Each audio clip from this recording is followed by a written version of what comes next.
Hello, everyone. This is Empowering Democracy. I'm your host, Joe Firestone. Welcome to another Dump the Corruption show. In the last episode, on Wednesday night, we began detailed examinations of the fundraising and also the records of the Congress people. A more in-depth examination than we recently conducted that was only concerned with the fundraising. So now, in much more detail, one congressperson per show, we're going to re-examine the fundraising, this time over a period of time, but also relate it to the record of each of the congresspeople. In the last show, we began doing this with the majority leader of the Senate, Senator Chuck Schumer, of New York. And now we continue with the second episode in this part of our series, where we will examine the fundraising and the record of Senator Mitch McConnell, the minority leader for the Republicans and the former majority leader of the Senate, who was so instrumental in creating creating a Supreme Court with the strongest anti-democratic orientation in generations, certainly since the 1930s. But let's begin the examination of Mitch McConnell by looking at his fundraising over a period of time. So I'm going to present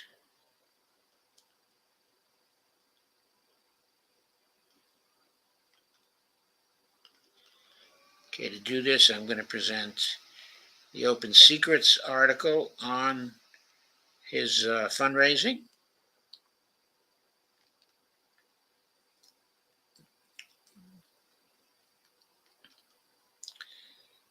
And we'll begin to examine that.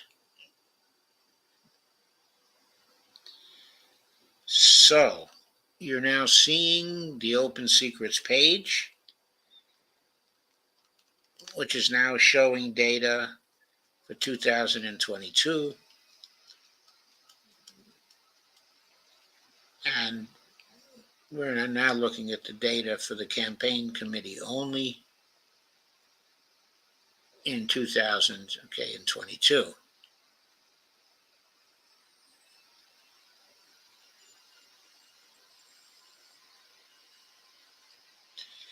So Mitch McConnell was on the Agriculture, Nutrition, and Forestry Committee,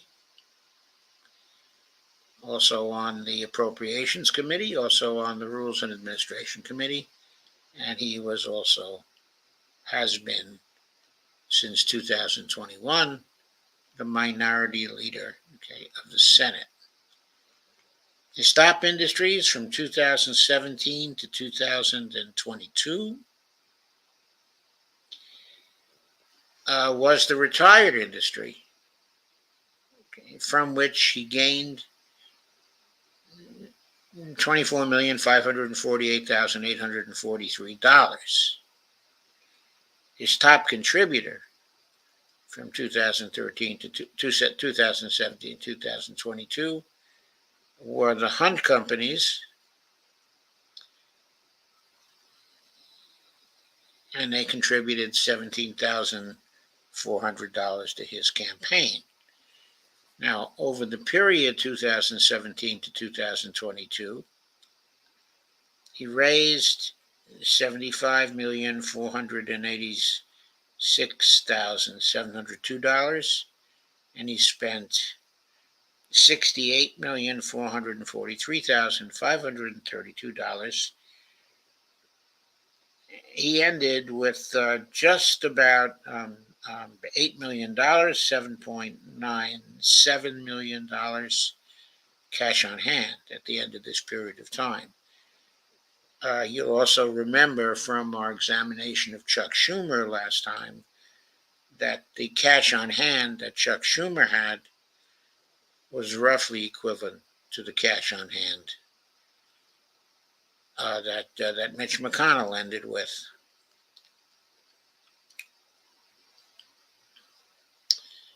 So the top contributors to Mitch were again the Hunt companies, $17,400.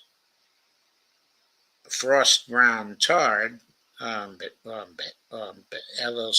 a legal firm, most probably $16,200. Also AbbVie Incorporated, $13,354. $3,354 of it from individuals, $10,000 from PACs. Apollo Global Management, $12,954. $9,455 of that was from individuals, $3,500 from PACs. Also Devon Energy, $11,600. That was all from individuals. These individual contributions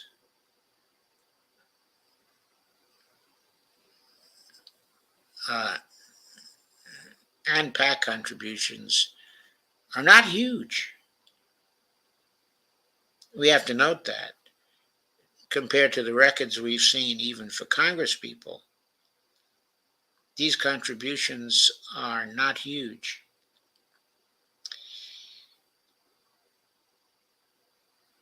Though the total funds he raised and spent,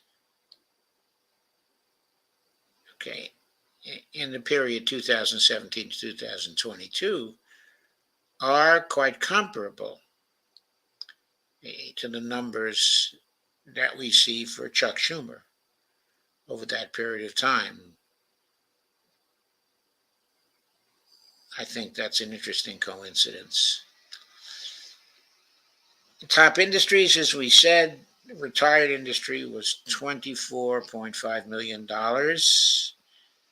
Securities and investment, $2.1 million. $1.9 million from individuals, $200,500 from PACs. From real estate, $2 million. $1.9 from individuals, $98,000 from PACs. In rough terms, health professionals, $1.6 million. $1.4 million from individuals, about $200,000 from PACs. And lawyers and law firms, $1.2 million.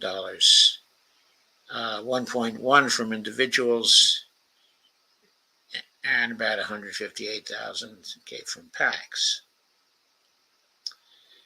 So the total that was raised by Mitch McConnell over that period, compared to the average raised over that period,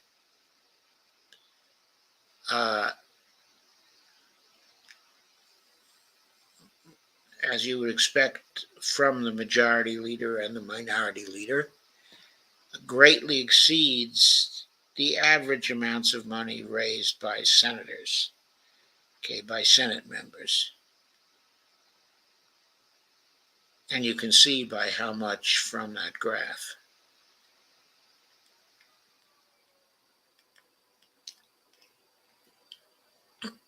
It's interesting, Mitch raised a huge amount of money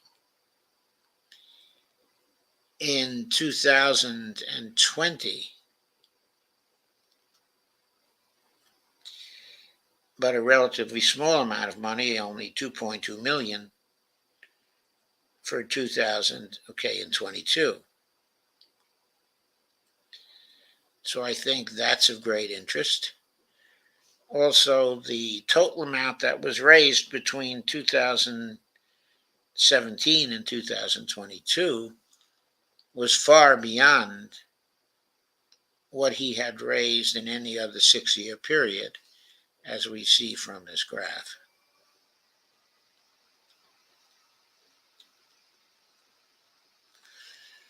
Source of his funds were from large individual contributions, $37,275,000. That was 49.3% of what he raised. Small individual contributions, less than $200. He raised $29.3 million, or just about 39% of what he raised from that. From PAC contributions, he raised about $4.8 million. And from the other category, he raised $4.1 million.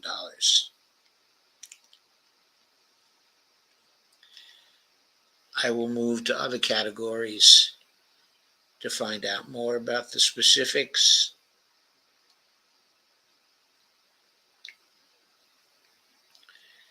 I'm now on the Elections tab.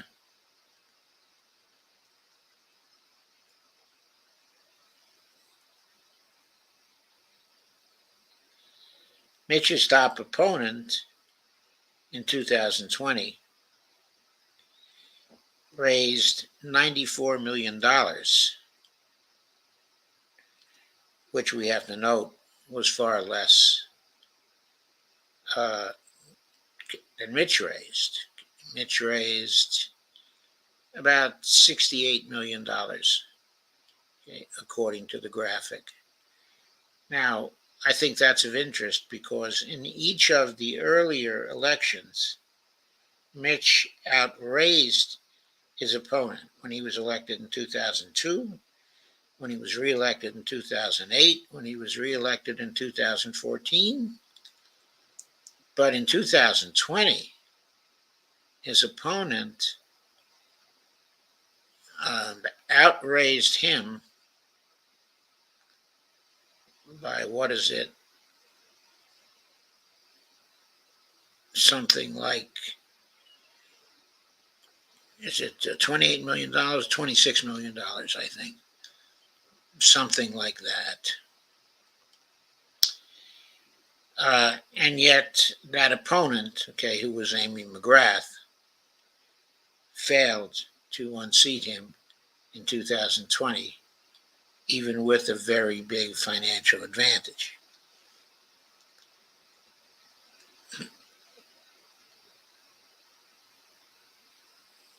And here are the figures. Mitch raised, as I said, $68 million, spent about $58 million. Also, Amy McGrath raised $94 million, spent $90 million.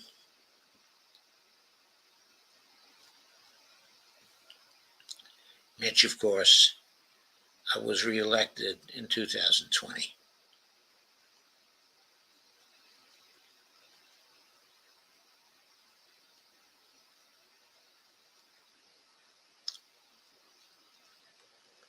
So let's look at more financing details.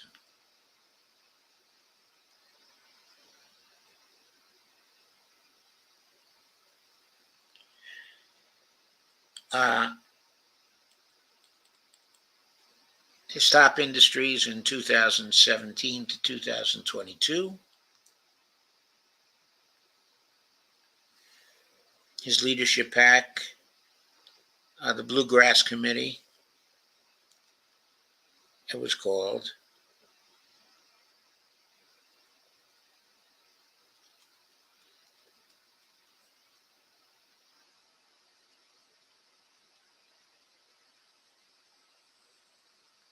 You've seen some of these figures already. Okay, the retired industry was his most important industry, $24.5 million.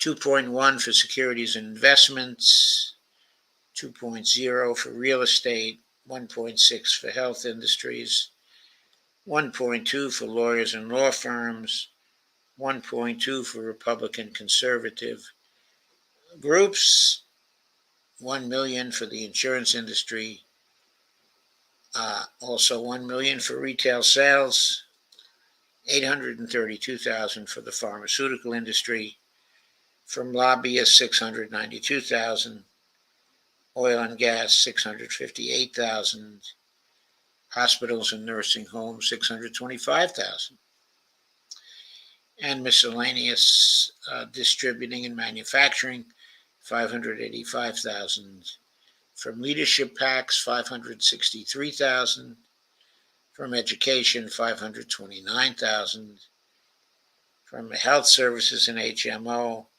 526,000, general contractors 514,000, civil servants and public officials 486,000, business services 484,000, commercial banks 481,000.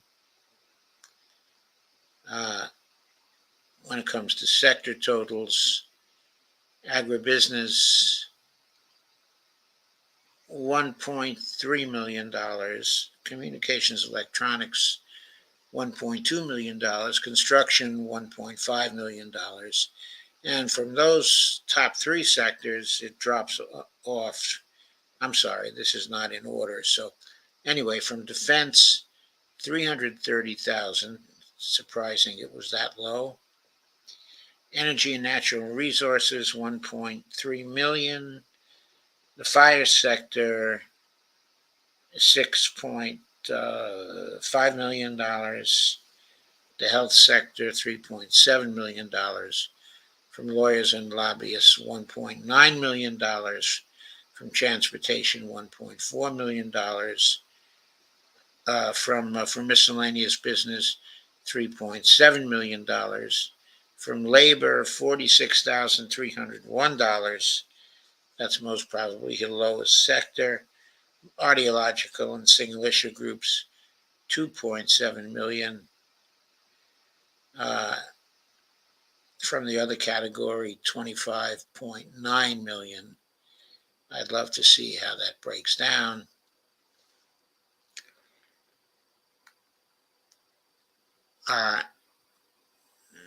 Okay, from categorized industries, he raised $51.4 million. That's 87.88% of what he raised. And $7.1 million was uncategorized. That was 12.12% of what he raised.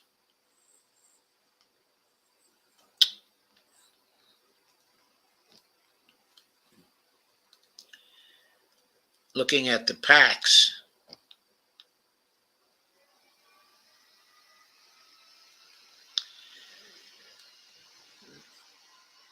total PAC money that he raised in 2021 and 2022 was 514,000.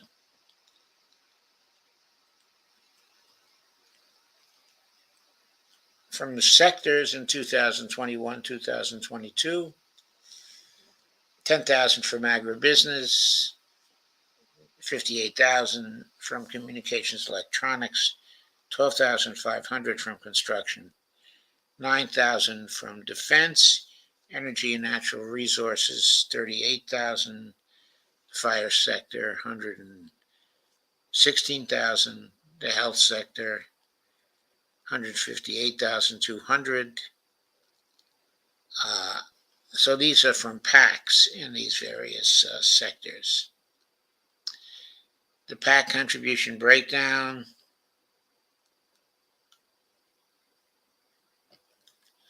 From business PACs, $1.8 million. From audiological PACs, $228,000. From labor PACs, $16,000. Almost zero from labor PACs, of course.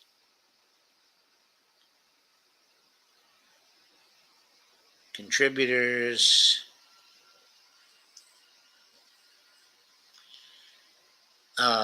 His Bluegrass Committee raised $891,000 over the period 2017 to 2022.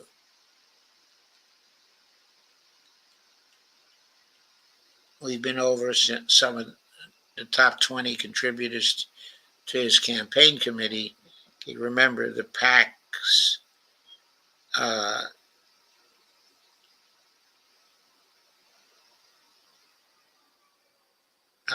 okay, forget that. The Hunt companies, $17,400. Frost Brown and Todd, $16,200. AbbVie, $13,300. Okay, Apollo Global Management, $12,955,000. Devon Energy, $11,600. From Blue Cross Blue Shield, $11,000.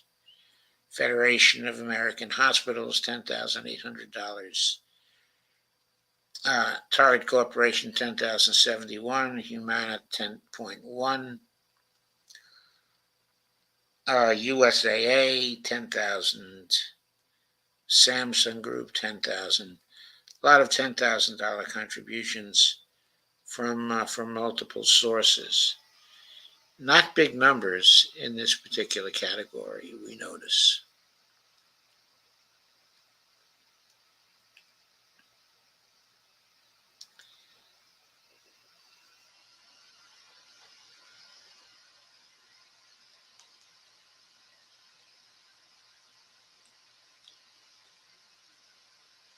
Okay, I guess I'm going to leave it there.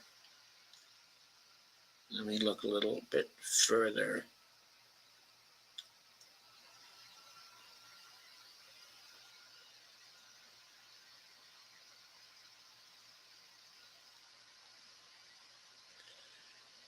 Here are 117th Congress bills sponsored by Mitch McConnell.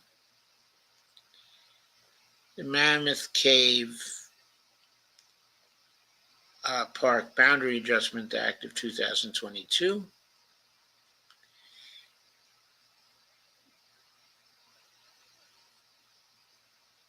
Land Between the Lakes Recreation and Heritage Act.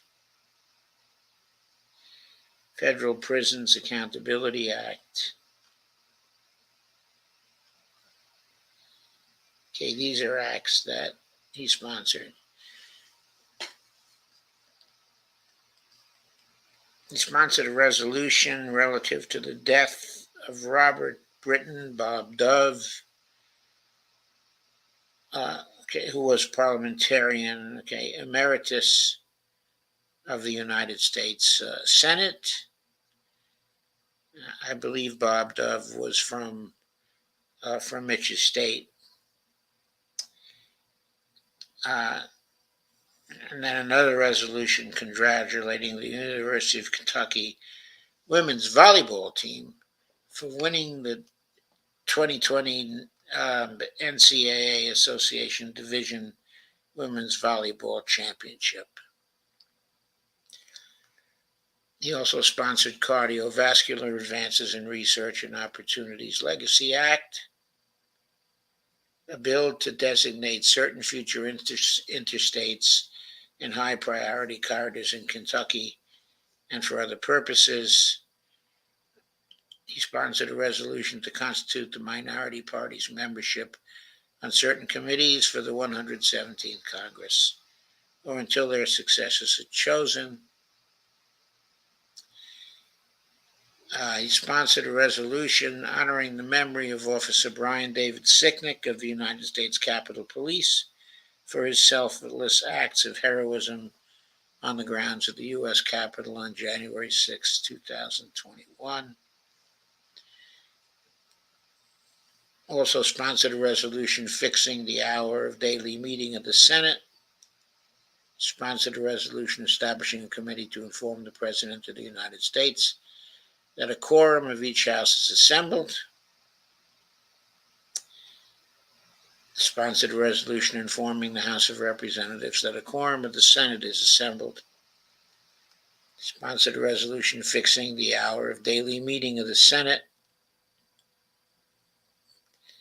Sponsored a concurrent resolution to provide for the counting on January 6, 2021 of the electoral votes for President and Vice President of the United States. Okay, I won't go over the last one.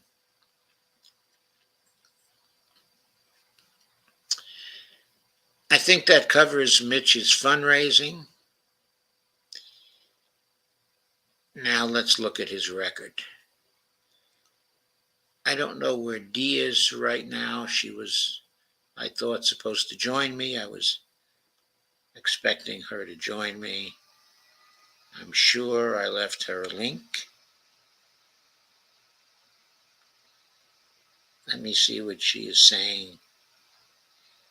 Oh, she says she needs a link. So there she is. That's why she's not here. So I'm quite sure I sent her a link earlier in the day, but she probably misplaced it. But anyway, I will send her another link inviting her so she can join us.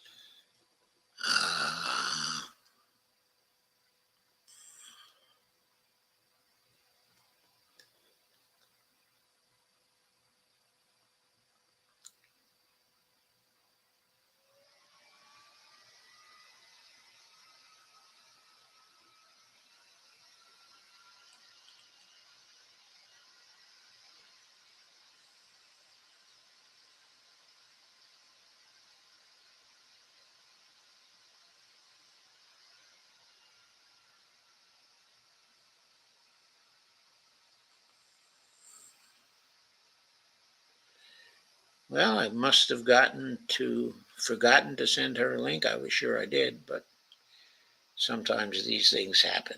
So I got the link now. So hopefully she'll receive it and come in. Maybe I left the link in the wrong group. I don't know. Anyway, we will see. So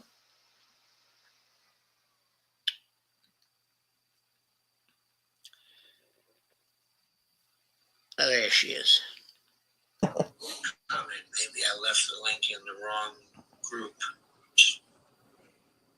Hi there. Hello. Yes, I did look in the other group to see if you put it, because I've done that, advertise my show and put a link sometimes in another group, and it's like, oh, what did I do that for? Okay. Anyway, here you are. Yes, I'm happy to be here. This is Dee Pierce, the host of Around the World with Dee and Friends, which was a stream that we completed at roughly 9 p.m. And of course, she usually joins me for my shows also. So, due to my bonehead play, she didn't have a link to do so. Okay, until this time. So, welcome, Dee. I am sorry to delay your appearance. That's fine. I was listening to the show. So, oh, good old Mitch. As well, Kay calls him Moscow, Mitch won't pass. Yeah, I know. I know that nickname became popular at one time. I've used it myself on occasion. Okay, so would you like to take over the Wikipedia commentary and analysis? Okay, well, I'll need I guess where could you put it, in the private chat or in the other chat? Put it in Okay, I can put the link into the the chat. private chat so you Okay. have it. Okay, here we go. I'll put it in the private chat so you've got that link. Okay. Here we go.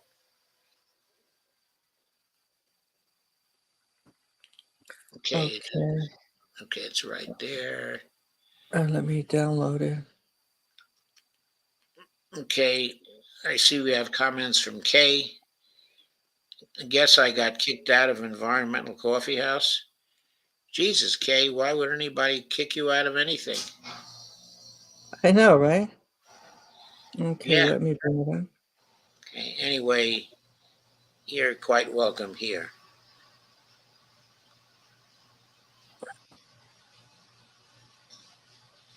Why would Sandy kick you out? I can't imagine Sandy kicking anybody out.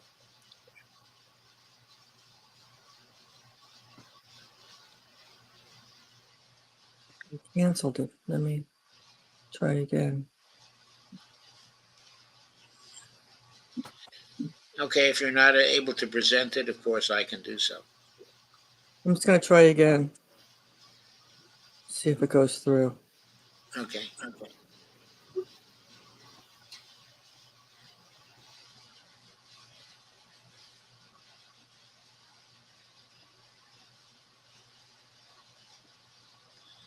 Kay says she doesn't know why Sandy kicked her out. Huh. Yeah, because she's watching that show for a long time. Okay. Yeah, not only that, Sandy is Very nice. very sweet. Yes. It must have been a mistake. It must have been. Yeah, it must have been a mistake. Has to have been a mistake. Okay, you want me to present it? Okay, let me see if I got it now. Let's see if I can bring it up now. I was waiting for it to come through.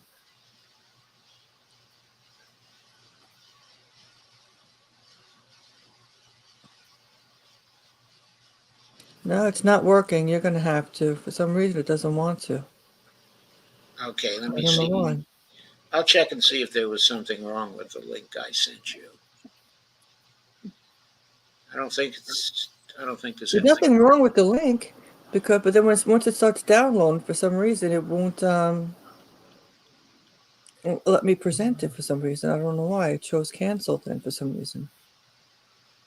Okay, I'm going to present it from where I sit. We'll see if it comes up.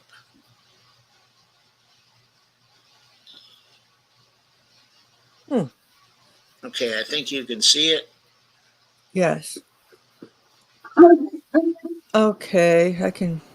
Yeah, from Wikipedia, I can read it. Yes. Okay, if you Senator. read it, okay, from Wikipedia, then I will scroll down as you read it so you can see it. Okay. Okay. Senator McConnell redirects here for other uses. Okay. Addison Mitchell McConnell III is an American politician and retired attorney general serving as the senior United States Senator from Kentucky, a seat he has held since 1985. And that's too long. Yeah, it's nearly 40 years now. Yeah. It's 38 years. Yeah, it's a generation. McConnell has been the Senate leader of the Republican Party since 2007 and has served as minority leader since 2021, having previously held that post from 2007 to 2015 and was majority leader from 2015 to 2021. McConnell first served as Deputy United States Attorney General under President Gerald Ford from 1974 until 1975, and went on to serve as Jefferson County Judge Executive from 1977 until 84 in his home state of Kentucky. McConnell was first elected to the U.S. Senate in 1984 and is the second Kentuckian to serve as the party leader in the state. During the 1998 and 2000 election cycles, he was chairman of the National Republican Senatorial Committee. He was elected majority whip in the 108th Congress and reelected to the post in 2004. In November 2006, he was elected Senate Minority Leader the post he held until Republicans took control of the Senate in 2015. McConnell holds conservative political positions, although he was known as a pragmatist and a moderate Republican early in his career. He led opposition to stricter campaign finance laws, culminating in the U.S. Supreme Court ruling Citizens United versus FEC that partially overturned the bipartisan Campaign Reform Act, McCain-Feingold, in 2010. McConnell worked to withhold Republican support for major presidential initiatives during the Obama administration, having made frequent use of the filibuster and blocked many of President Obama's judicial nominees, including Supreme Court nominee Merrick Garland. He was pure evil, McConnell, during Obama's years. Oh, yes, he was. And he was, as we'll see later, he was very inconsistent. Mm-hmm. But I During think the that it mm-hmm. is significant that he at first was known as a pragmatist, okay, and a moderate Republican. And this squares with the fact that he held a high position in going back to the Ford administration. So he doesn't seem to be, okay, an ideologue. He just seems to be someone who was interested, okay, in political power Mm-hmm. and in the pursuit, okay, of power. He has done all he could to stop any limitations on the campaign financing. Uh, of course, it's quite correct here, okay, in pointing out that his actions were very helpful to the Supreme Court, okay, when it came to the Citizens United ruling Mm-hmm. in 2010. He helped in various ways to make it possible to get that particular ruling.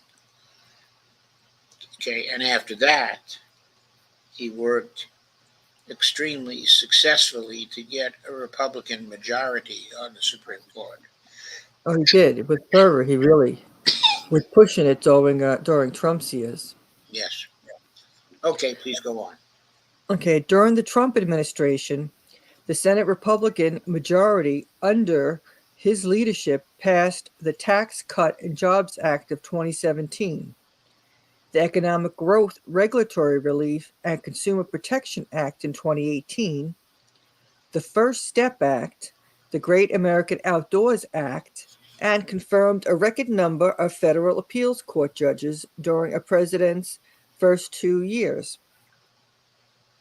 McConnell invoked the nuclear option to eliminate the 60-vote requirement to end a filibuster for Supreme Court nominations after his predecessor, Harry Reid, had previously eliminated the filibuster for all other presidential nominations. Okay, so we must be clear here.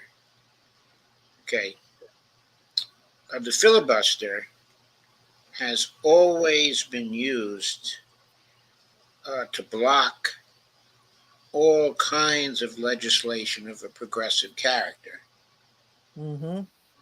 in the Supreme Court. Harry Reid had a chance, had his own chance to end the filibuster for nominations to the Supreme Court, and even further to end the filibuster for legislation, which would have cleared the way for all kinds, okay, of legislation, including legislation that might have blocked the blocking by Mitch McConnell uh, of the Obama nomination of Garland. In other words, that could not be stopped because Mitch could use the filibuster, okay, in order to maintain it. So, okay, I just wanted to point that out. Okay, go on, Dee. Okay. Yeah, Trump subsequently won confirmation battles on Neil Gorsuch, Brett Kavanaugh, and Amy Coney Barrett for the Supreme Court. While supportive of many Trump's domestic and foreign policies, McConnell was critical of Trump's attempt to overturn the 2020 presidential election. And despite voting to acquit on Trump's second impeachment trial on reasons related to the constitutionality of impeaching a former president, deemed him practically and morally reasonable for the January 6th United States Capitol attack. Okay, I'd like to comment on something there too, which relates to the confirmation, okay, of Amy Coney Barrett, okay, for the Supreme Court.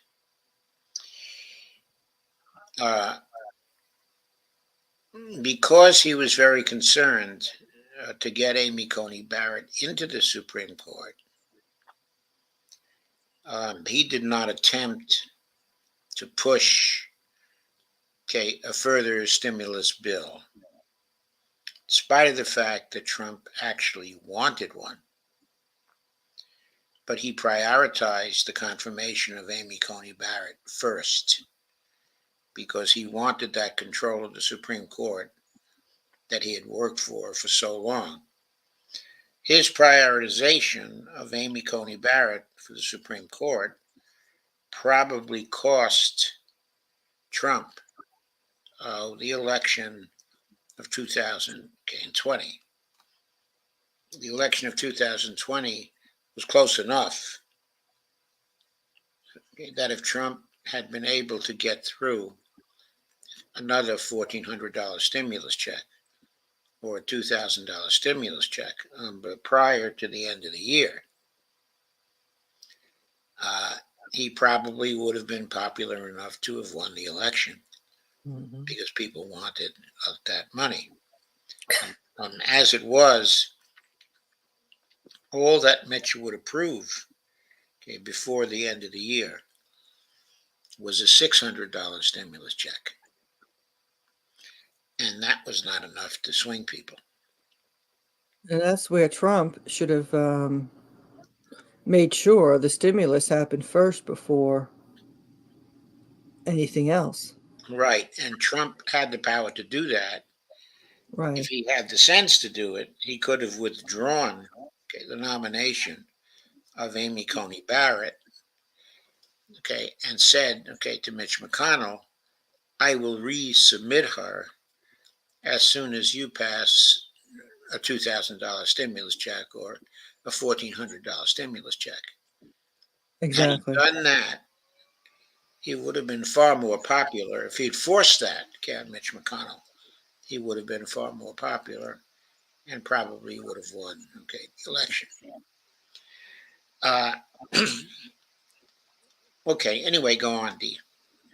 Okay, now I'm down to McConnell is married to former Secretary of Transportation and former Secretary of Labor, Elaine Chao. In 2015, 2019, and 2023, Time listed McConnell as one of the most 100 influential people in the world. Yes, and I think we all have to agree with that because what he did in reconstructing the Supreme Court, okay, and the way that he did it, is now coming close to destroying a democracy. I shouldn't say come close to, destroying democracy, because there were so many factors that have come close, okay, to destroying democracy. Certainly the 2010 decision by the Supreme Court, the CU decision was very important there. Okay, but generally speaking, what Mitch did was to support the trend towards big money in politics and to block any reforms, that were opposed to that particular trend. Uh, and of course, that has been instrumental in creating an oligarchy in the United States. Okay, go ahead. Do we want to read about McConnell was born on February 20th, 1942 to No, Julia I think Odin. we can probably skip that. Yes.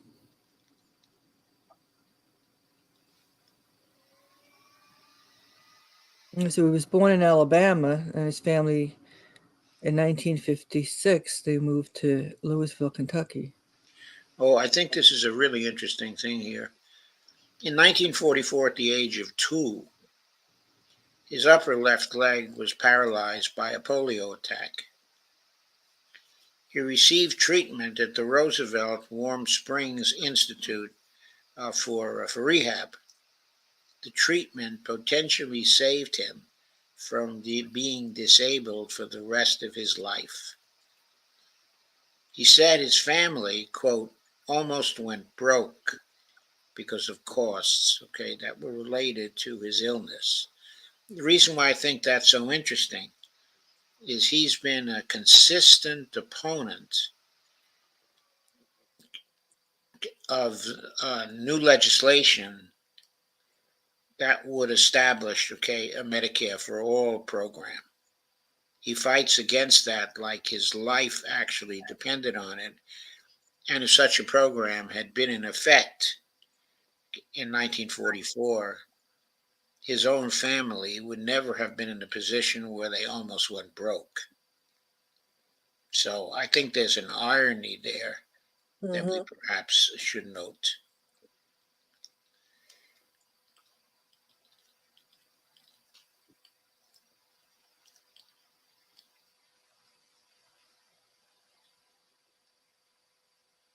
Oh, this is so incredible. I suppose we should go through this background because it's so interesting. Well, some of the things we could point out, because it has here that he attended the 1963 March on Washington for Jobs and Freedom, where Yes. Martin Luther King Jr. gave the I Have a Dream speech. In 1964, at the age of 22, he attended civil rights rallies and interned with Senator John Sherman Cooper. He has said his time with Cooper inspired him to run for the Senate later in life. John Sherman Cooper was a rather liberal Republican senator during those years in the 1960s. We have to remember that, okay, until the Civil Rights Acts were passed, by Lyndon Johnson, the Democrats in the South, and in the border states, were generally opposed to civil rights. Uh, and were frankly racist. However, many Republicans, certainly, in the border states like Kentucky, but in some of the South, as well, had supported civil rights because of the association, with Abraham Lincoln, in the Republican Party. And so it's not surprising that some Republicans were supportive, of the efforts of Martin Luther King. And John Sherman Cooper, of course, was voting, along with the Democrats to pass the Civil Rights Acts. So McConnell came up in that older tradition, of the Republican Party, but obviously changed his mind, as he went along. And of course, we'll try to explain that. as we go through more details. Okay, Dee, please go on.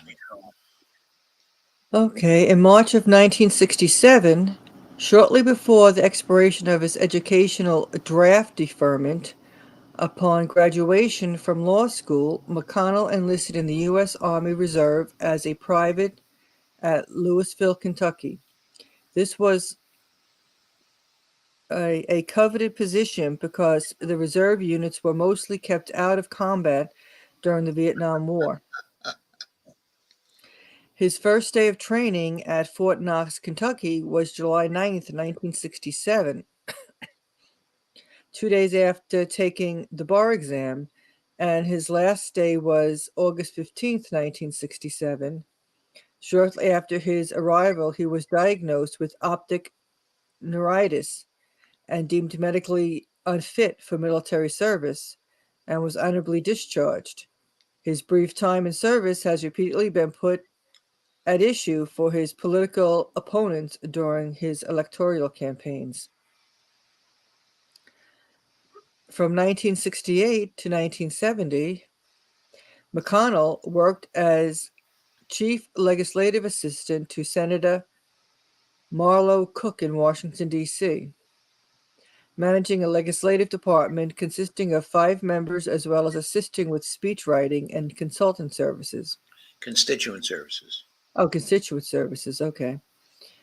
In 1971, McConnell returned to Louisville, where he worked for Tom Burton's candidacy for governor of Kentucky, which was unsuccessful.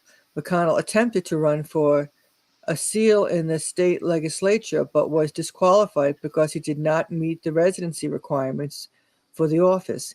He then went to work for a Yes, that Louisville. was before, probably because he had been living in Washington. Yes. Yes. He then went to work for a Louisville law firm, Siegel, Eisenberg, Sales, and Stewart, for a few years. During the same time period, he taught a night class on political science at the University of Louisville. In October of 1974, McConnell returned to Washington to a position as Deputy Assistant Attorney General under President Gerald Ford, where he worked alongside Robert Bork, Lawrence Silberman, and Anton Scalia. He also served as acting United States Assistant Attorney General for the Office of Legislative Affairs until under President Ford until 1975. In 1977, McConnell was elected the Jefferson County Judge Executive, the top political office in Jefferson County, Kentucky, at that time defeating incumbent Democrat Todd Hollenbach III, 53% to 47%.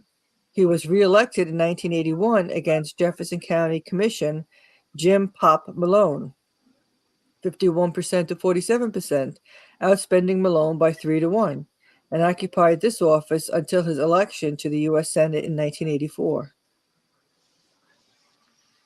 Okay, so he's had some experience in the state. In his early years as a politician in Kentucky, McConnell was known as a pragmatist and a moderate Republican. Over time, he shifted to the right and became more conservative. According to one of his biographies, McConnell transformed from a moderate Republican who supported abortion rights and public employee unions to the embodiment of partisanship, obstructionism, and conservative orthodoxy on Capitol Hill. McConnell has widely been described as an obstructionist.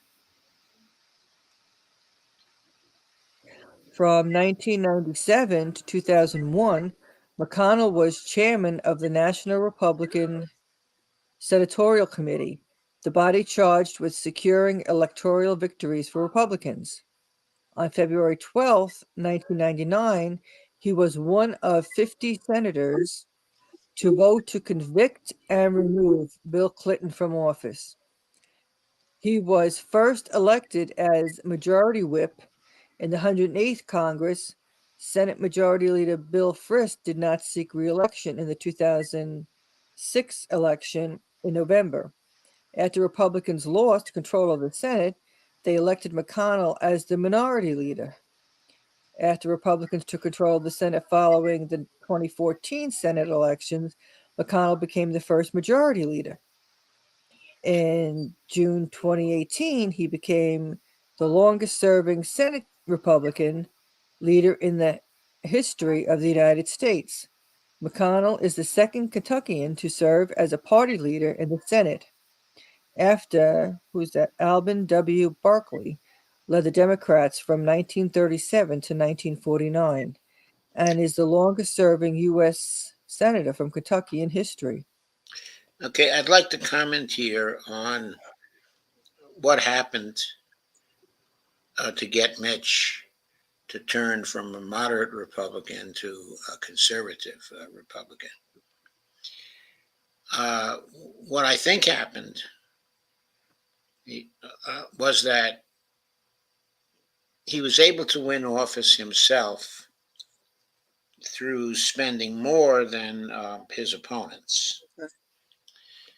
He also had experience in the Ford administration, where he was closely associated with Bork, Larry Silberman, and Scalia.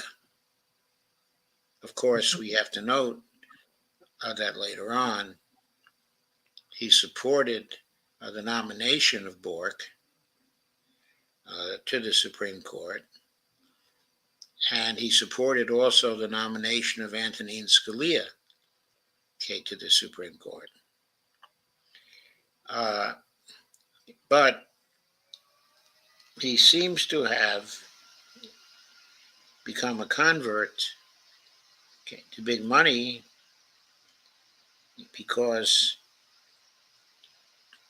as he progressed, he began to get responsibility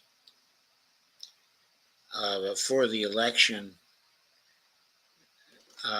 of the Republican candidates to the Senate. And of course, in that particular position, like Chuck Schumer, he became responsible for seeing to it that necessary funds were raised by Republican candidates to win. So his whole career became enmeshed in raising the necessary money in order to get the power they needed to do things. And I believe that's why he became such an obstructionist and why he moved so conspicuously to the right. Okay, please go on. Okay, where do I go on from it? Down further, I believe. Okay, I think it's where it says, right after he's the longest serving U.S. Senator from Kentucky in history. It says that he has a reputation as a skilled political strategist and tactician. Okay, so I'll start off with McConnell regularly obtained earmarks for businesses and institutions in Kentucky until the practice was banned by Congress in 2010. McConnell has received criticism for funding temporary patches to Kentucky's long-term health care problems, while simultaneously opposing and obstructing national programs that seek to improve health care more systematically, such as Obamacare and Medicaid expansion. And they failed to mention here. I think they failed to mention here that he's opposed very successfully Medicare for All programs, as well. Right, as the state suffers, and they keep reelecting him. Yes. Okay, Obama. As a leading Republican senator, McConnell confronted and pressured other Republican senators who were willing to negotiate with Democrats and the Obama administration According to Purdue University political scientist Ben A. Rockman, pure party line voting has been evident now for some time, but rarely has the tacit of opposition been so boldly stated as McConnell did. According to the University of Texas legal scholar Sanford Levinson, McConnell learned that obstruction and Republican unity were the optimal ways to ensure Republican gains in upcoming elections after he observed how Democratic cooperation with the Bush administration on No Child Left Behind and Medicare Part D helped Bush's 2004 reelection. Levinson noted McConnell altogether rationally concluded that Republicans have nothing to gain as a political party from collaborating in anything that the president could then claim as an achievement. A number of political scientists, historians, and legal scholars have characterized McConnell's obstructionism as constitutional hardball, as contributions to democratic erosion in the United States. Okay, I suppose I should comment on that, okay, as well. During the 1950s, when Eisenhower was president, there was the same potential conflict with Democrats having to decide whether they were going to collaborate with Eisenhower or try to obstruct him. The Democrats concluded, at that time, that it was better for their party to assume a patriotic sort of orientation and to collaborate with Eisenhower in areas in which they agreed. One of the people who was so important in developing that orientation was actually Lyndon Johnson. It was his way, of doing politics, but in the Senate, but during the 1950s. Now that idea fed into the overall notion of bipartisanship. And during the 1960s, there was a lot, of bipartisanship, not only when it came to foreign policy, but when it came to civil rights issues as well, and civil liberties issues as well. There were many Republicans in those days that joined with the Democratic presidents to pass laws that were progressive. The same thing happened, when Nixon was president from 1968 to 1974. The Democrats would then collaborate with Nixon on some very progressive laws, the environmental laws, on OSHA, on a variety of other things that were in the interest of the United States to pass. And Nixon got credit for passing those things. He contributed to his victory in 1972. Mm-hmm. So that's the way U.S. politics was operating from the 1950s to the 1970s. There were even bipartisan deals that were made under Reagan, of course. One of the most notable bipartisan deals was when Tip O'Neill combined, with Reagan to work out a Social Security compromise in the early 1980s that was supposed to fully fund Social Security forever. Things, of course, have not worked out, in that way. But that was still a bipartisan deal. It was possible for Reagan to do bipartisan deals, with the Democrats. The things became more partisan towards the end of the 1980s. When Democrats were looking to take over the White House again. But I think things did not become really, really partisan, so partisan as to exclude most of the bipartisan legislation that might have been passed. I think that really came out of the Clinton administration because of the relationship of Clinton, okay, and also Gingrich, okay, because Gingrich was very militantly against the progress that had been made under the Democrats and the Republicans over the years. Of course, he was very, very aggressive, but I think, okay, that Mitch McConnell uh, refining obstructionism to a fine art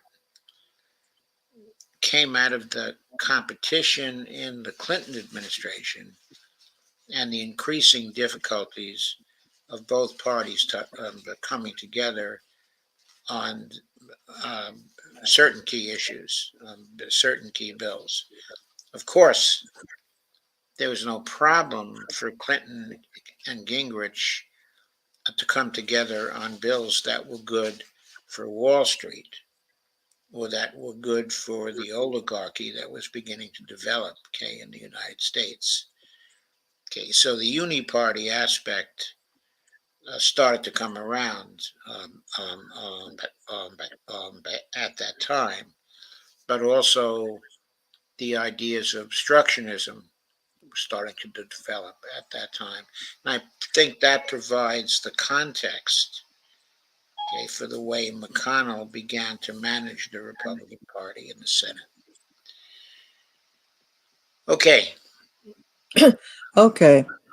In October 2010, McConnell said, "The single most important thing we want to achieve is for President Obama to be a one-term president."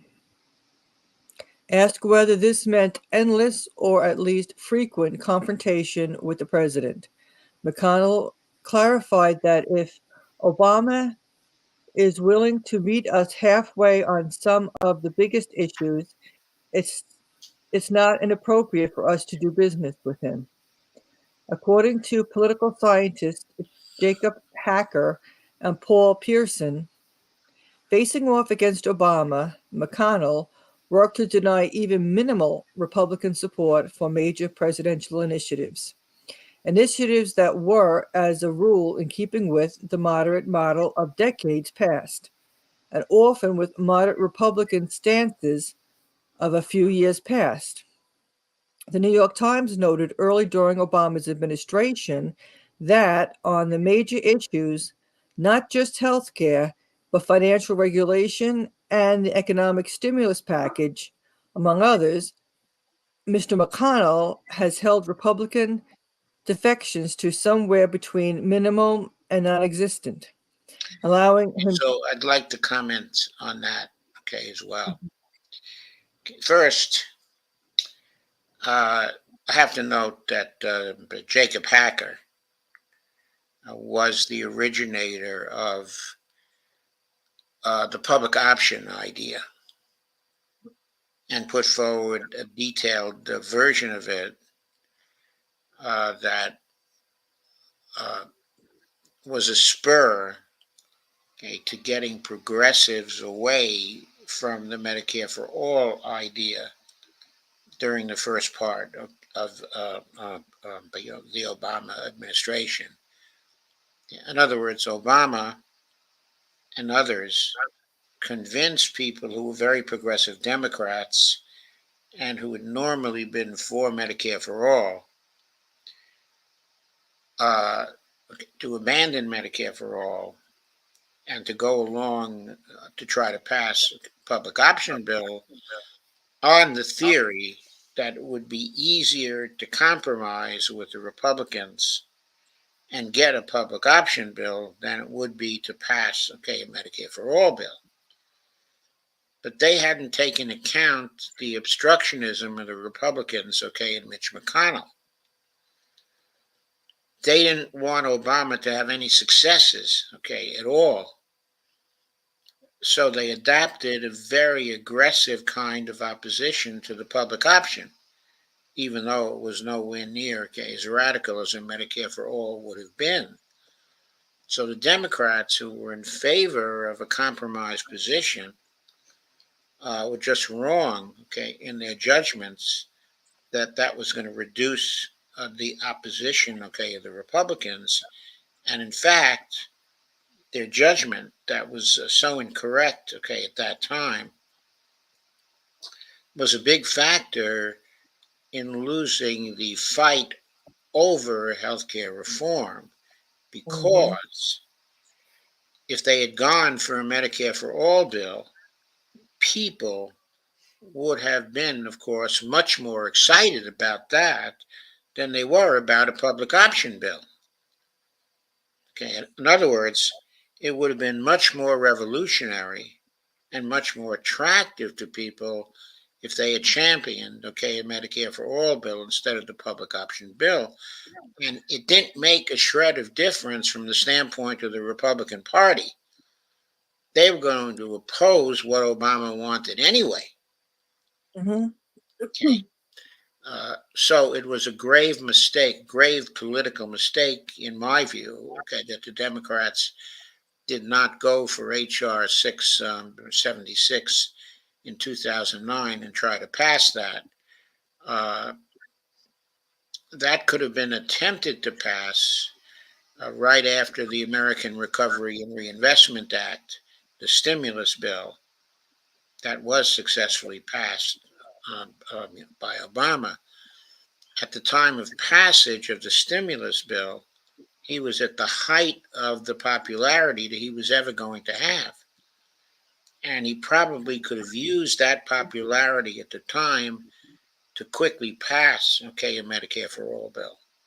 Okay, now we know Mm-hmm. now, of course, that he didn't really want to pass, a Medicare for all bill because of, his own neoliberal stance, and neoliberal type of ideology. But that doesn't change the fact that from the standpoint of trying to arrange for democratic successes in politics, the shift to the public option strategy was disastrous for the Democrats because it met with the oppositionism, of Mitch. So please go on. Hmm. Okay, and the Republican caucus threatened repeatedly to force the United States to default on its debt.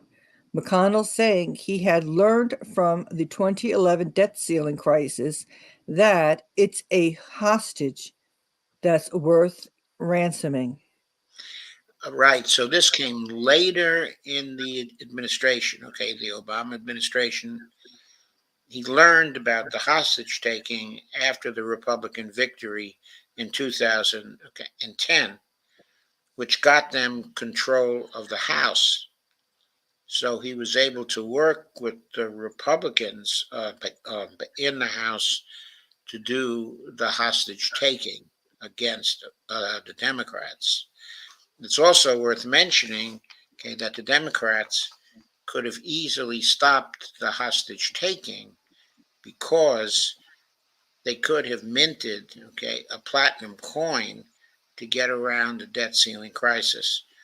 By 2011, the platinum coin was already fairly well known because there had been uh, uh, actually quite a lot of publication of things in 2011 between January and June, of that year.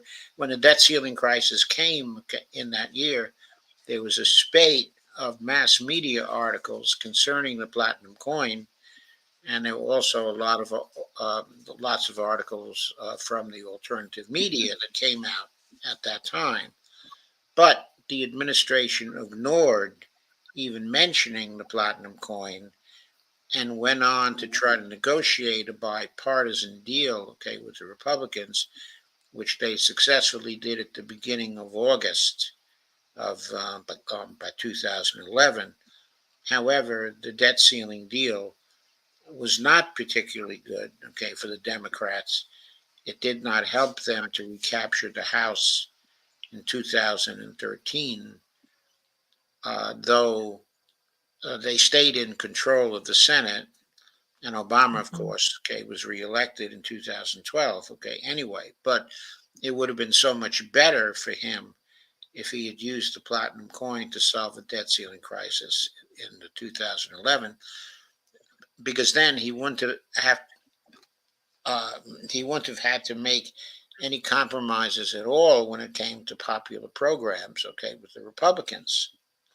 And by the way, I guess I have to mention that if he had taken a tough position instead of trying to Mhm. negotiate with the Republicans and had used the platinum coin to break the debt ceiling crisis, okay, at that point, that might have been a lesson to Mitch, not to go so hard on things, because Obama would have gone into the 2012 election far more popular. Democrats would have been far more popular. They might have taken back the House in 2012, and Mitch might have learned the lesson then. Instead, he learned the wrong lesson, that obstructionism always works.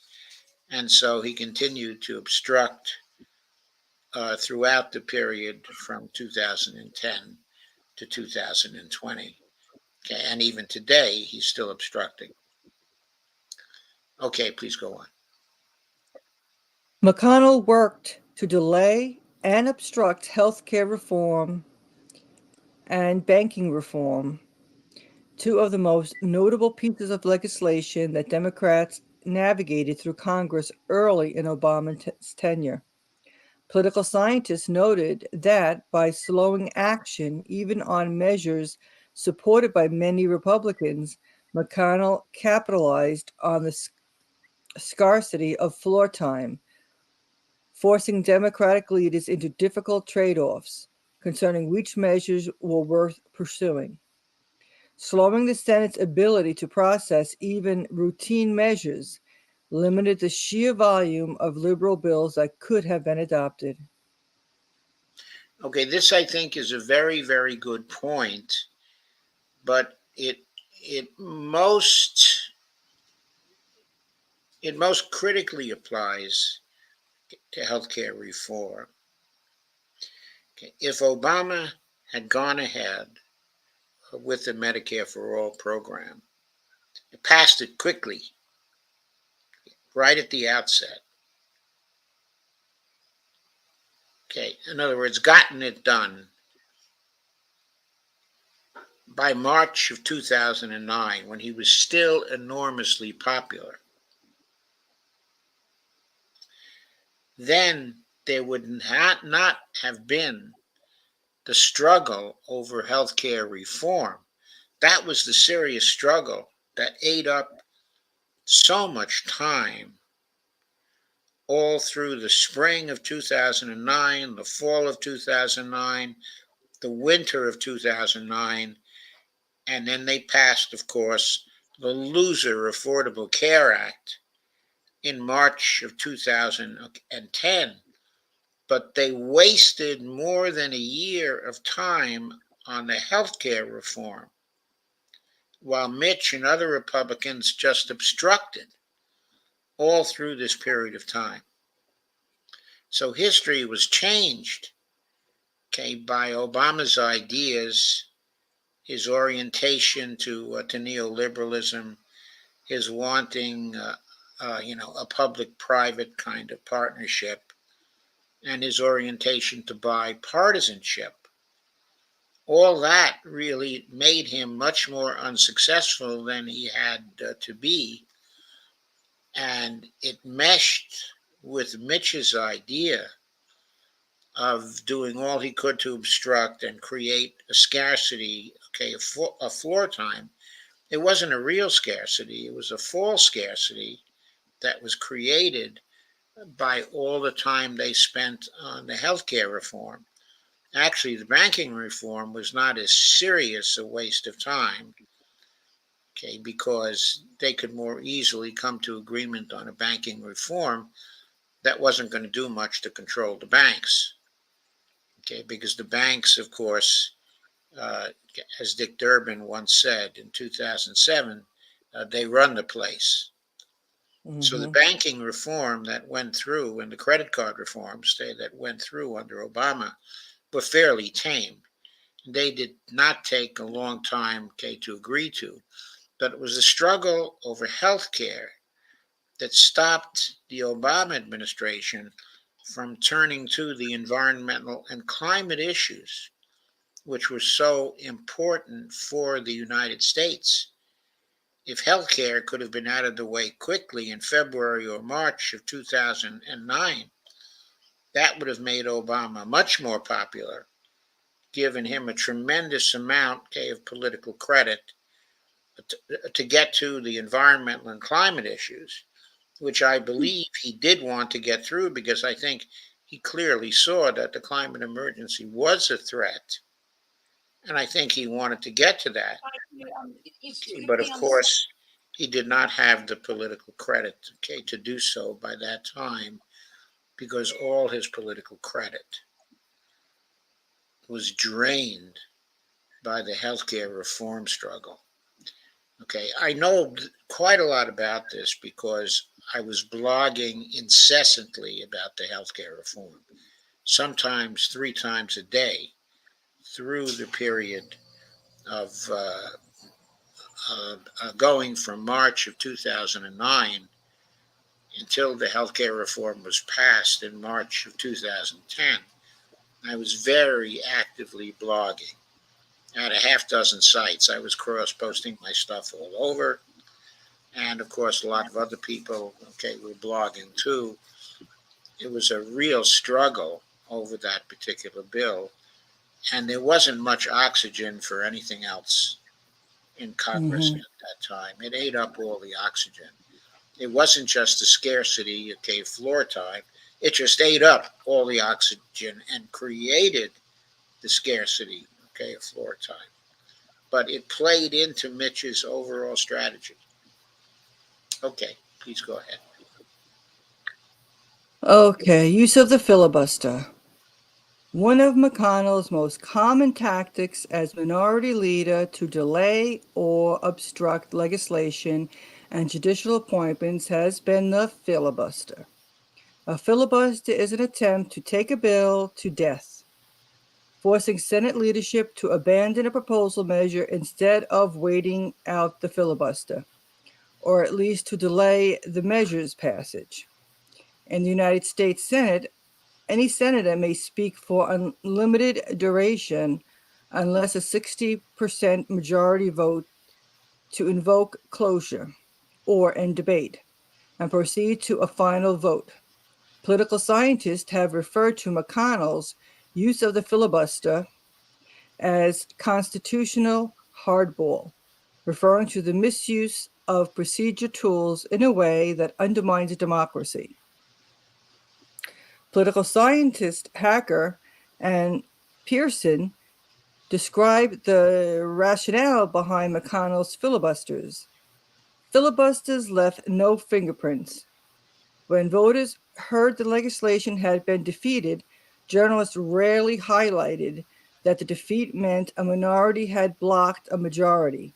Not only did the strategy produce an atmosphere of gridlock and dysfunction, it also chewed up the Senate calendar, restricting the range of issues on which Democrats could progress. Okay, so we have to say, in commenting on that, of course, the political scientists were right in pointing that out. But I think what they often fail to point out, because they're so interested in describing rather than evaluating things. And by the way, I speak here as a political scientist. That's what my PhD is in. Okay. But it's important to ask when the Democrats had their big majorities, remember, for a certain period of time in 2009, following the death of Teddy Kennedy and the appointment of a successor, uh, they had 60 senators At that point, they could have gotten rid of the filibuster, even when they later went down to 58 senators. In the period 2009 to 2010, they could have gotten rid of the filibuster at any time. All they needed to do was to use the nuclear option, which was well known back then. In fact, I wrote a lot about it actually myself, okay, at that time. But they stubbornly insisted on keeping the filibuster, even though the Republicans were using it. It was just political irresponsibility. They knew at the time that Mitch's strategy of using the filibuster was defeating them, but they didn't care enough to just get rid of the filibuster. If they had done that, they could have passed all kinds of legislation. Let's take, for example, and this is a very, very good example, I think. Citizens United was passed by the Supreme Court, I believe, if I'm not mistaken, in June of 2010, when the Democrats had 58 senators still, and big majorities in the House, something like a 45-seat majority or a 50-seat majority. They complained about the CU decision. They used it to fundraise, but the power was in their hands. They could have passed a bill using Article 3, Section 2 of the Constitution, so the Supreme Court would not have been able to review it.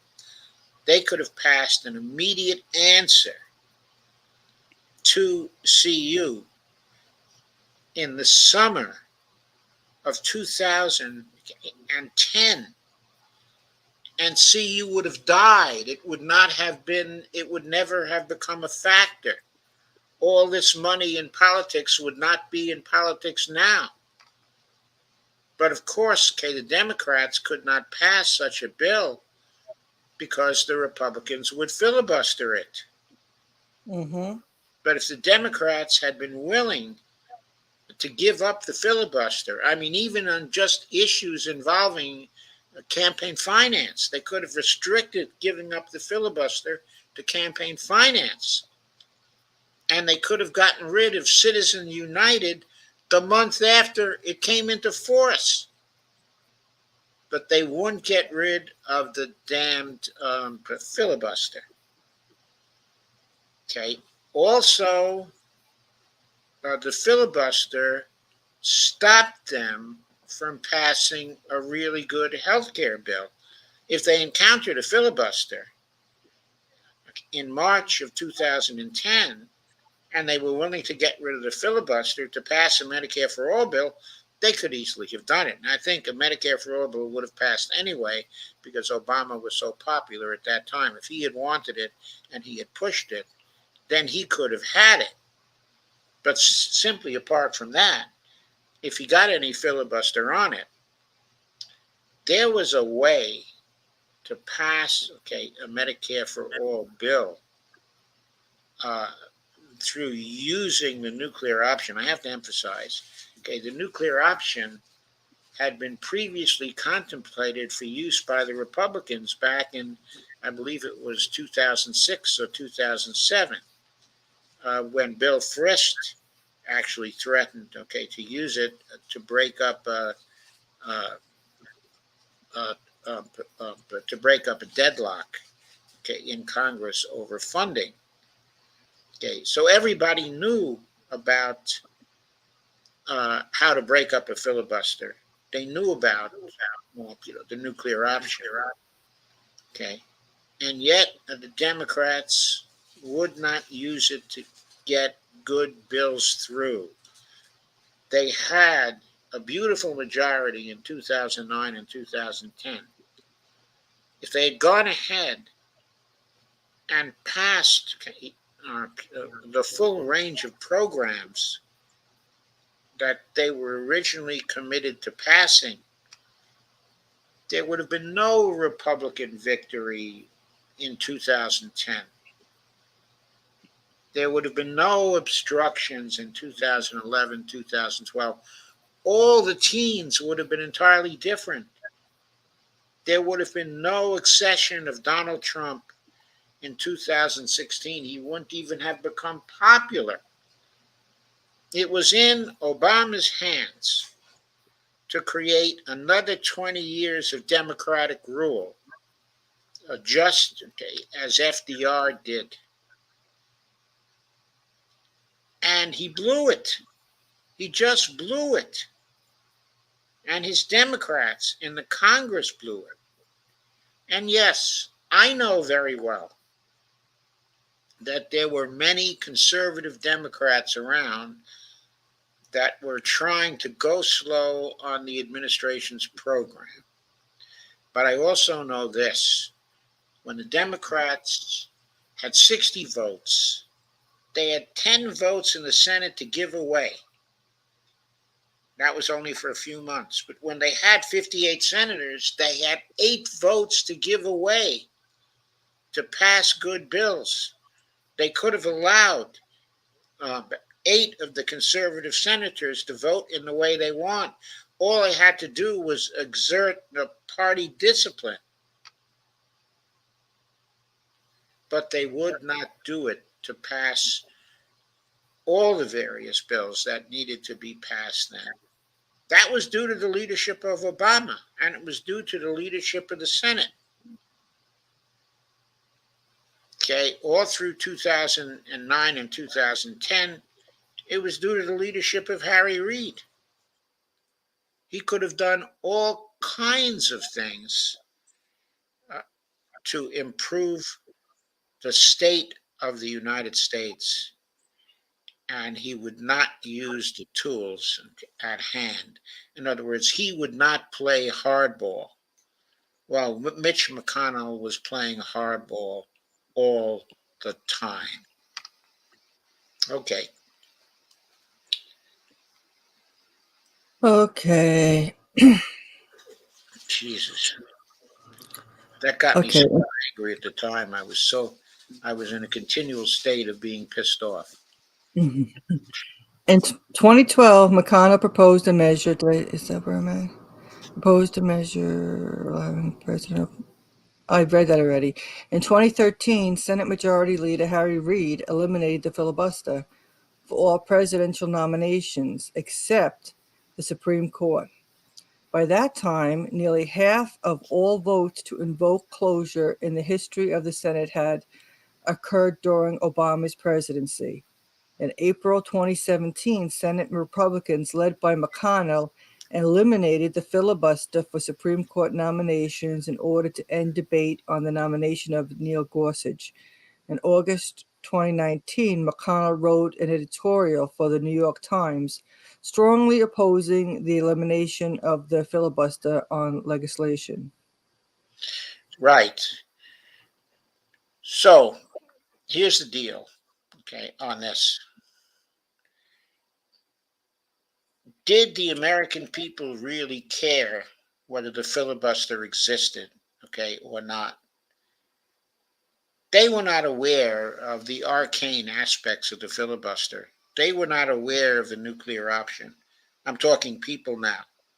Right. So the Republicans could hide behind the filibuster.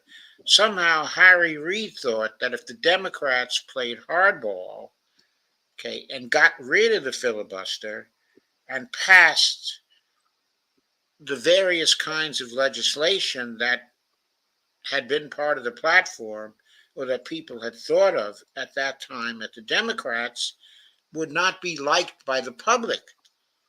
But the opposite was true. Okay? The Democrats could have mobilized the public in support of all the change legislation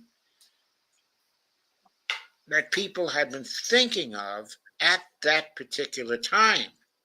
And of course, people would have been in favor of the elimination of the filibuster too, because that elimination would have allowed for all those bills to pass. So Harry Reid, as majority leader, was a grievous failure. And Obama, as a president, was a grievous failure too. Or Mhm. as a former speaker, okay, or minority leader Richard Gephardt would say, these people were miserable failures, guilty of political malpractice all the way down the line, timid and unwilling to stand up for their principles. Okay,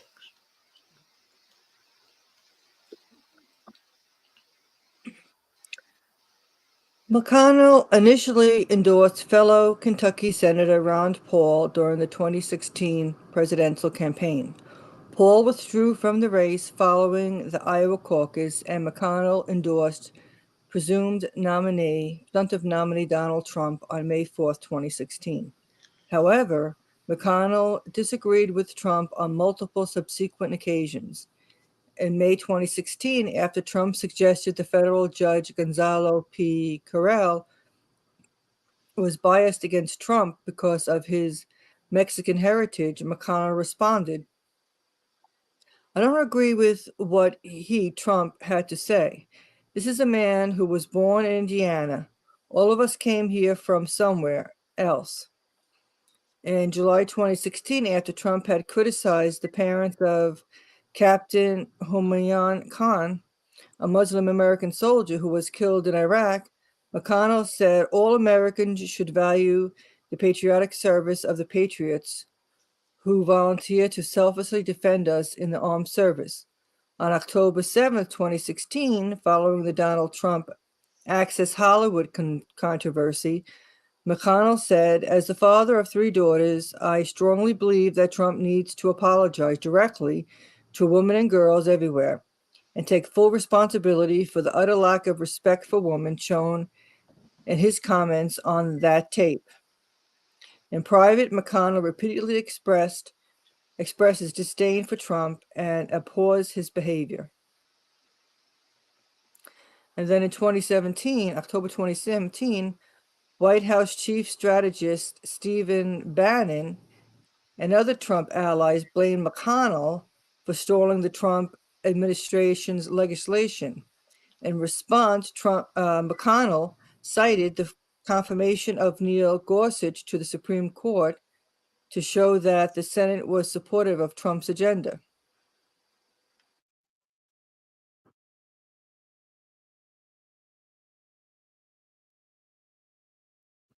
Makes no sense.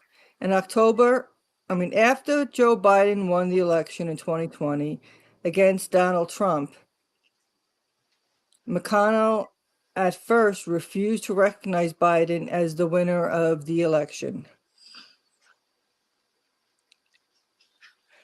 In public statements, McConnell did not repeat any of Trump's false claims of voter fraud, but did not contradict them, ignoring questions about evidence and instead arguing that Trump had the right to challenge the results. At the same time that McConnell refused to recognize Biden, he did celebrate Republicans who won their races in the Senate and the House in the same elections. On December 15th, one day after the Electoral College vote, McConnell revised his previous stance and publicly acknowledged Biden's win, stating, today, I want to congratulate President-elect Joe Biden. On January 6th, during the Electoral College vote count, McConnell spoke out against the efforts of Trump and the alleged allies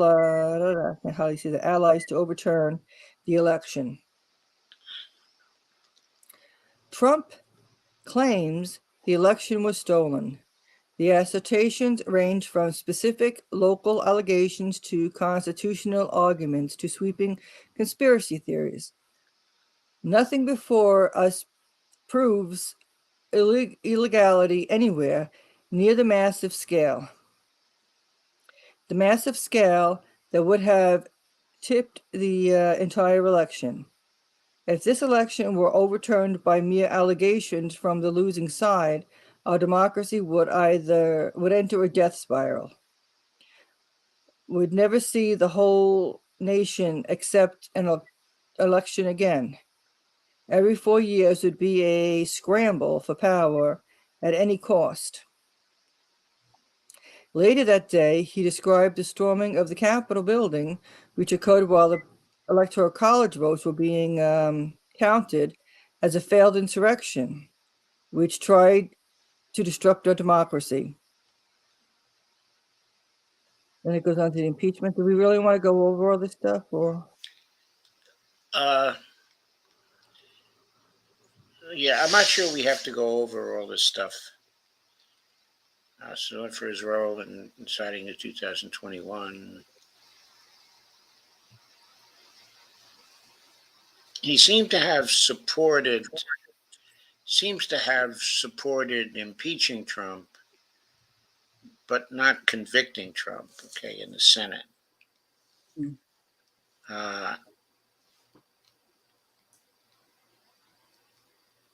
He voted to acquit Trump and said it was unconstitutional to convict someone who's no longer in office. That was ridiculous. Utterly and absolutely ridiculous. But okay, I don't think we have to go over this because I think we've made the general point. Mm-hmm. In his career, you see Mitch McConnell turning from a moderate Republican into, I won't even call him a conservative, okay, Republican. I'll call him a partisan Republican who was only interested in holding on to power, particularly in the Senate, but also holding on to power, okay, in the Supreme Court. Okay, and so he would act as an obstructionist in most cases, okay, to achieve that. His crowning achievement was to get control of the Supreme Court, not just for the Republicans, but for extremely conservative Republicans who wanted to turn the clock back and make the United States into, okay, an oligarchy. He considers that, okay, his crowning achievement. Okay, and of course, that will go down in history as his crowning achievement. But what we have to emphasize is that crowning achievement and the other successes he had in blocking good legislation from the Obama administration. Okay, all of those successes were in cahoots with, in league with, the oligarchs who he had been so successful in raising so much money from throughout his career, okay, from the start. It seems like his conversion from a moderate Republican to a conservative Republican was accomplished because at a critical stage in his career, he was able to get enough money in contributions to beat someone else, okay, in an election. If you notice, when we went over Chuck Schumer, a similar thing happened to Chuck Schumer. Mm-hmm. He started out, okay, as a lefty Democrat. Okay, he was interested in all kinds of lefty things. Then they reapportioned him. And in his new district, he thought he was going to lose to another very liberal congressman who decided not to run, actually, in that situation.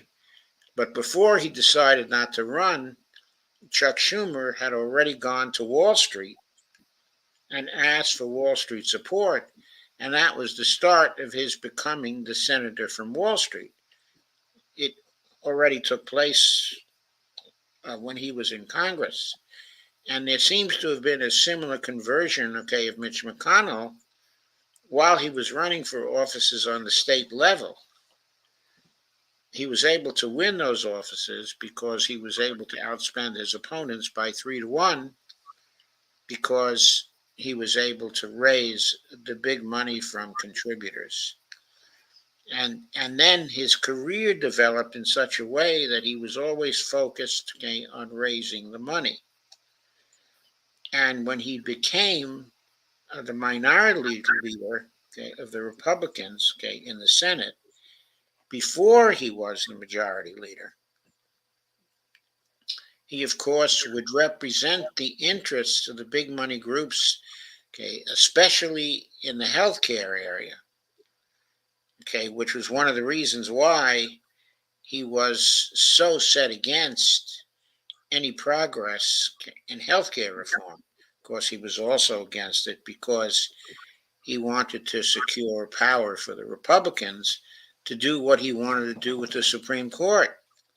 So he always worked in concert with the big money in order to corrupt the underlying system of democracy that we had.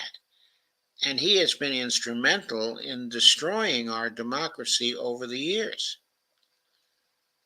And we see the role of big money in this all along, from early Mm-hmm. in his career, even up to the 2020, okay, election, when even though he was outraised and outspent, okay, by Amy McGrath, he still raised a shitload of money for his own campaign, something like $75 million or something like that, for a Senate campaign. Now Schumer was able to get $94 million for Amy McGrath, but that doesn't change the fact that Mitch McConnell was also bought, okay, at that time. We recently have learned about the Supreme Court justices that he helped to confirm, and all the big money uh, that was instrumental in the public relations campaigns of those justices when they were seeking confirmation, and all the money that has gone into the Supreme Court justices to get them to issue friendly decisions to members of the oligarchy. We're just learning more and more about that every single day, how important the role of money was in doing that kind of thing. That could all have been prevented if there were no filibuster in the Senate, if the Senate and the House were able to act quickly to stop this kind of thing uh, when the press actually learned about it and reported on it. But that was impossible because of Mitch McConnell's use of the filibuster. So the money and Mitch McConnell's power worked hand in hand with the procedures of the Senate to block progress in the United States and changes in the United States now, um, over the last 15 years and even before that, but certainly over the last 15 years, since 2009 through 2023, and even at present, the influence of Mitch McConnell is pervasive, in great part due to use of the filibuster and to the philosophy, okay, of obstructionism, which has hurt Joe Biden's administration too.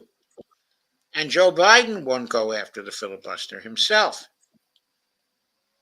So, okay, I think that we can probably end it there. Would but Do you want to make some additional comments, Dee?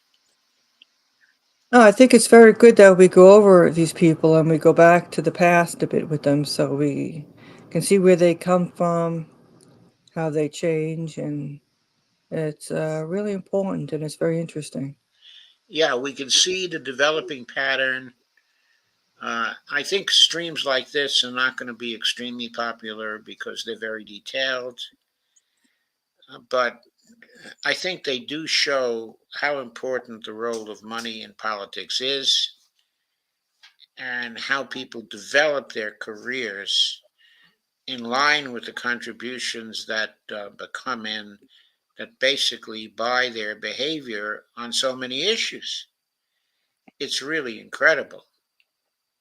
I mean, when we went through Schumer's career, we saw it so strongly. Now that we've gone through Mitch McConnell's career, we see it so strongly. We also see the impact of it on the Obama administration and what it was able to do. Of course, there's a separate impact of the money that was buying the Obama administration. In other words, there were reasons why the Democrats didn't go after the filibuster, and those had to do with the big money also. It also highlights something else. If we're going to make things happen to meet the climate emergency and the existential threats to us all, okay, that now exist here in the United States, we have to go after the toxic money, but also the new representatives and senators that come into power must, on day one, get rid of the filibuster so they can decide things by majority vote. And okay, I understand the virtues of delaying things in order to prevent tyranny in the United States, and that there can be a role, okay, in the filibuster, okay, in doing that. But we must all come to understand that there are times in history when it's necessary to delay things, and there are times in history when it's necessary to adapt as fast as we can. And this is a time in history when that is necessary, when the procedures that we relied on to delay things and to block things have to give way to other procedures that allow us to progress very, very quickly because we face existential threats that must be met, okay, at this time. And I guess that's really my final message for today. Any further comments, Dee?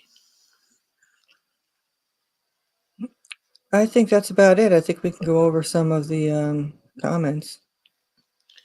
Okay, there are very few comments. Okay, as you see, Mm-hmm. Kay says, "We love you, Dee." That may be the outstanding comment of the evening. Uh, Lana and came in. yeah, Lana came in rather late, I see. I don't know if Lana has any comments on this, but if she has, we'll be glad to entertain them.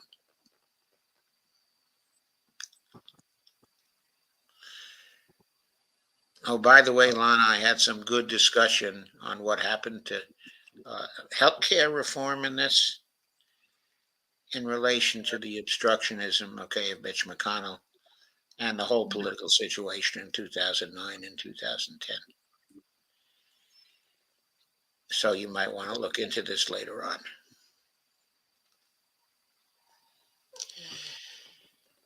Okay, so I think we're done for now. Are you planning any streams over the weekend, Dee? Yes, the important stream on Monday is with Madeline. Madeline is going to present information about Honduras and her trip to Honduras. So that's an important one that we're going to have on Monday. Yes, that should be very good. And that will be unique to our programs. Yes, it will. And beforehand, tomorrow we're going to do something together as well. Kind of talk about South America in a way just to talk about it ahead of time before the Monday show. Okay, that should be a very good show, I think. Okay, Lana says, okay, I'm just listening. Yes, it's always nice to see Lana here. Yes, it was. Mm-hmm. It is. Okay, so are we done for the evening at this point? Yes, we are. And please hit the like button, subscribe, and share. I guess you could buy us a coffee, visit Patreon accounts if you'd like to. Help the show a bit, help Dr. Joe. And also, let's say goodnight to Bonnie. Hi. Good night. Bonnie.